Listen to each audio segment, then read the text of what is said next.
You could probably say that I was born into a world of literacy. My mom was a writer and my dad was a lawyer for a time, so it wasn't really a surprise when they discovered that I really liked reading. I really loved to imagine myself in worlds that didn't really exist but I could fantasize about. So I thought, hey, I could do this. So I sat down and I wrote my first story. It wasn't anything really good, but I wasn't exactly trying to be Shakespeare here. English quickly became my best subject in school. By 8th grade, I was doing really, really well. So, by the time high school rolled around, I was put into the honors course by the school placement test. For my summer assignment, I read Animal Farm, which is definitely a very disturbing book. If any of you have ever read it or seen any number of the movies, then we had to write what's called an extra text, but I'm really not going to get into that right now. It sucked, and that's all you need to know. The first day of school, we handed in all our papers, and I was really, really excited. I had a teacher, let's just call him Mr. Y, because I'm not sure if he's ever going to see this. He collected them, and we waited forever to get these grades back. When he finally handed them back, I was really excited, but then I flipped it over, and it was a D. A D? I had never, ever gotten one of those before in my entire life. It was bad. It was really, really, really bad. I didn't know what to do. I kind of went home and started crying. That's what I did. I was upset. I thought maybe my saving grace came in the form of the Scholastic Writing Competition. That served as a way for just creative writing. No analytical stuff, nothing like that. I wrote the best paper. Like, it was the Simba of papers. And I would just hold it out over the entire crowd and, they'd all, see it and maybe cheer. I don't know. Then we got them back and I got another bad grade. Okay, it wasn't the worst, but it was still like saying your writing sucks. It didn't actually say that. He would probably get in trouble for that, but that's what it felt like.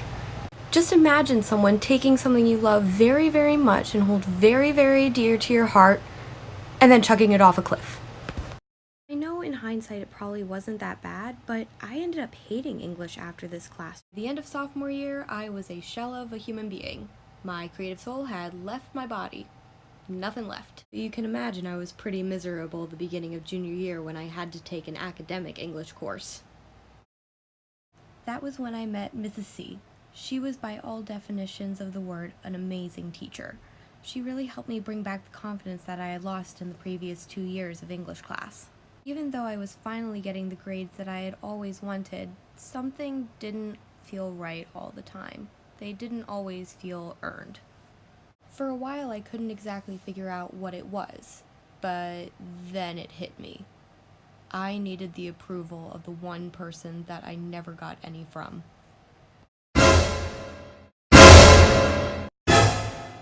Call it pride or whatever you want to, I just knew that I needed to be in his class again. End of story. Just like that, I was back in hell with the Gordon Ramsay of writing. We read 3 of Shakespeare's most famous plays that year, and we had to do a writing assignment for each one. I would like to take a moment to clarify that he actually was a really, really good teacher. It's just his grading that I couldn't stand. I loved his class. I still wasn't getting the best grades, but I was managing as I went. The Scholastic Writing Competition was coming up again, and this time I already had a story in mind that I wanted to write. I was still very nervous about it, but my hopes were high. I poured my heart out into this story. It was really just me bearing my soul to the world, something that I hadn't done in quite a while. I handed it in, and then I was actually pretty calm about waiting for it.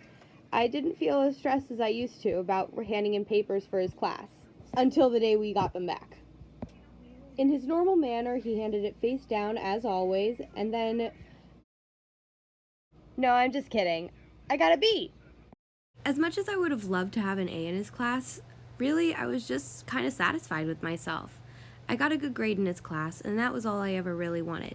It didn't matter if it was a B or an A, what mattered is how I felt about it, and I knew that I did my absolute best that I could on it. And that's when I realized something, that success isn't determined by a parent or a teacher or really anybody, but it's something that you have to find within yourself. And that took me 4 years to figure out. Maybe someday I'll post this on who knows where, but maybe it could even help somebody else who might be struggling with this situation themselves.